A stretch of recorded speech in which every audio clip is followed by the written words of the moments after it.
এইটা আমি ভাবছিলাম যে আমি মামলা করব, কারণ হচ্ছে বর্তমানে যেহেতু তাদেরকে প্রশাসন যেহেতু জেলে ভরতে পারছে, তাহলে হয়তো এখন যদি আমি বিচার চাই হয়তো আমি বিচার পাবো। এই জন্য চিন্তা করছি যে আমি মামলা করতে পারি। তো ওই মহিলার কান্না দেখে আমি ভাবলাম যে আমি তাকে নিয়ে একটা ভিডিও করি। তো আমি সেই প্রতিবেদন নিয়ে ভিডিও করি এবং বারবার আমি বলি যে এগুলো হচ্ছে প্রশাসন যাচাই বাছাই করবে, তদন্ত করবে। প্রশাসন যাচাই বাছাই তদন্ত করার পর যেটা সত্য, যদি মাই টিভি চ্যানেলের মালিক হয় ওই মহিলা, তাহলে যেন তাকে তার চ্যানেল ফেরত দেওয়া হয়, বা এটা তদন্ত। বারবার আমি বলছি যে তদন্ত করবে এটা প্রশাসন। তারপরও তারা আমার নাম দিয়ে দিচ্ছে ওই মহিলার সাথে এবং যে সাংবাদিক ছিল তার সাথে। তা আমার লাইফ থেকে একটা বছর একদম তারা শেষ করে দিছে। মিথ্যা মামলার ফলে আমার ডিবি অফিসে যাওয়া লাগে, আমার ইউটিউব চ্যানেল তারা 1 বছর রাখে, আমার ফেসবুক পেজে রেখে দিই। তো অনেক ক্ষতি করছে, কী বলবো, বলতে গেলে আমি আবার ইমোশনাল হয়ে যাব।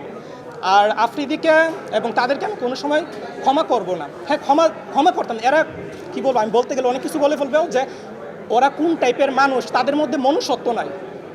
একটা ছেলে লাইভে এইভাবে কান্না করছে।